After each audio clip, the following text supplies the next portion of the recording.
Hello! Ongi etorri mendialdiakera. 3 egun, Menorkan. Hegoaldetik iparraldera. Zein eta Camí de Cabals egitera.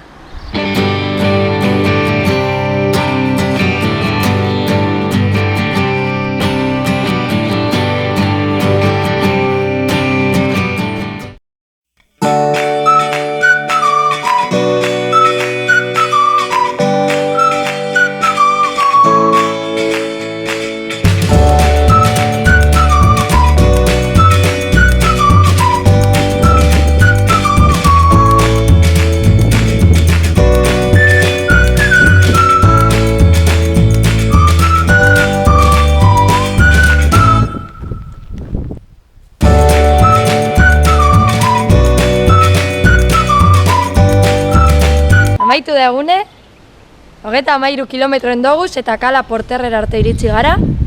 Hemen hotel guapo bat tope dugu. Eta Txemita Martinez atletak esaten duen moduen, esfortzu handi batetik errekuperetako, urrotxean sartzea da honena, ezta?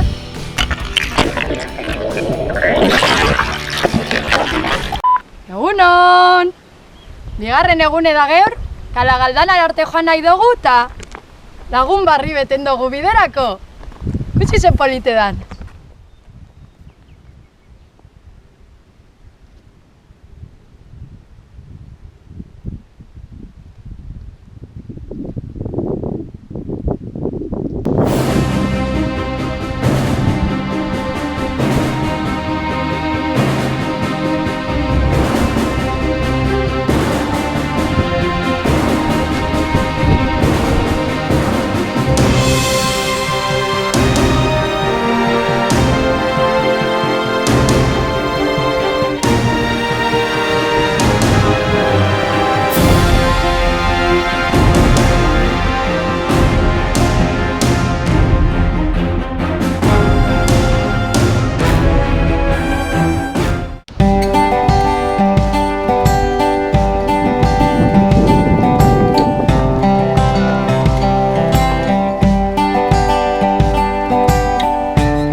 Kilometroen ostean Kala Galdanara iritsi gara.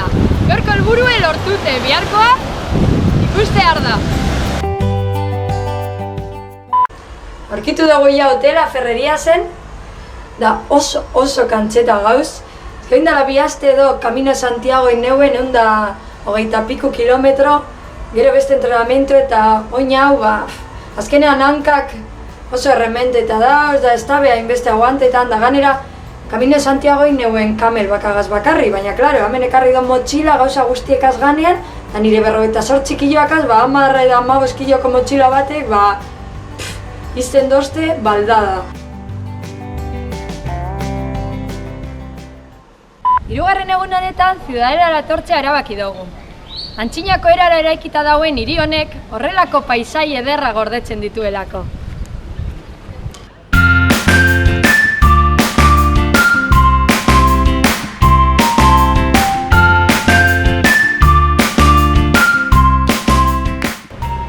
Beste kilometro inostean zelan joango naz Menorkatik hemengo espezialitatea jan barik.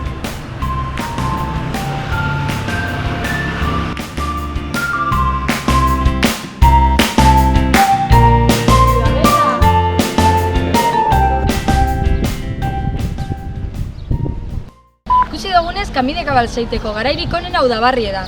Bertako hondartza gehienak utzi dauzelako eta paisaia askoz berdea badalako. Gainera klima ere askor leunagoa da udan baino, eta horrela kilometroa laburrago ingoiatxuz.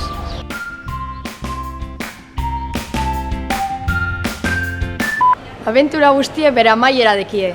Eskerrik asko hor egoteagaiti beti eta datorren hilera arte.